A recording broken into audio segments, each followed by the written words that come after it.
Muito bem, turminha, vamos terminar o nosso conteúdo falando dos agentes transformadores do relevo, transformadores e formadores.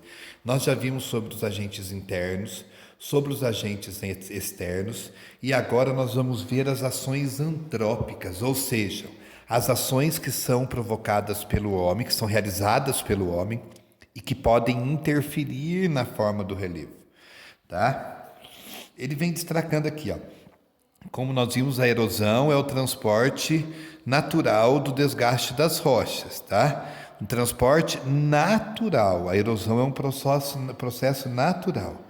Mas a partir do momento que o homem começa a transformar o espaço, esse processo de erosão ele pode se tornar mais intenso e mais rápido ainda. Tá? Olha o que ele fala. No entanto, as atividades humanas têm intensificado esse processo, provocando uma série de alterações no relevo.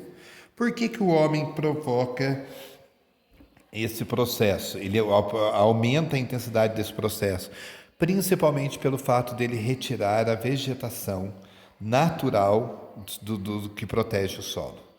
Tá? Uma das atividades humanas que contribuem para a erosão é a retirada da vegetação para o estabelecimento de áreas agrícolas.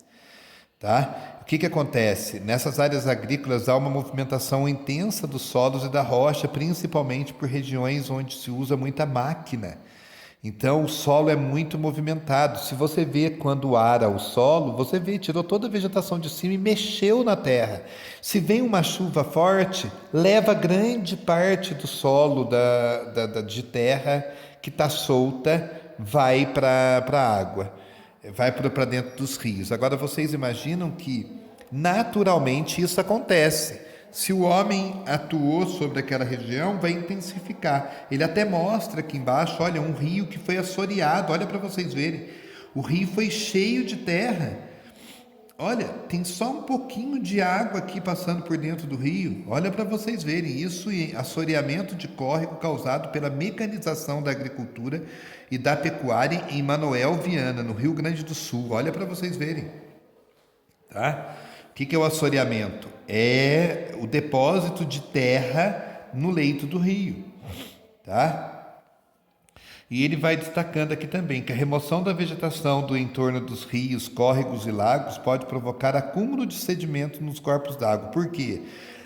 Mata ciliar era como se fossem os cílios que protegem os olhos. A mata ciliar é como se fossem os cílios do rio. Se você tira ela, o rio vai ficar mais vulnerável pela entrada de terra dentro dele. Tá? Daí ele vem explicando o que é o assoreamento aqui.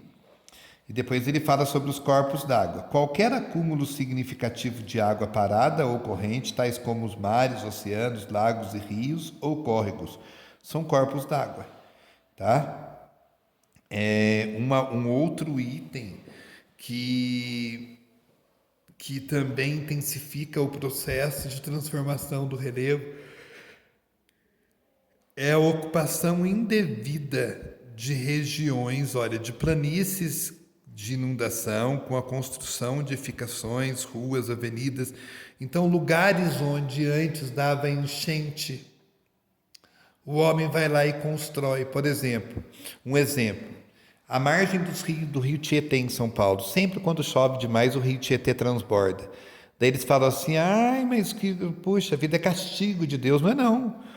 Desde a antiguidade o rio Tietê já transbordava e alagava uma grande área nas margens dele. O que o homem fez? Ocupou o espaço, ele continua transbordando do mesmo jeito, só que agora causa muita destruição, porque está tudo tampado, está tudo capeado por asfalto, né? Isso acaba gerando também as grandes inundações. A gente pode perceber que a ação do homem é um elemento que mais interfere na transformação do relevo. Tá? Por quê? Porque como ele modifica e retira a proteção desse solo, ele acaba intensificando o processo de erosão. Tá bom? Se vocês não entenderam qualquer coisa, por favor, me pergunte.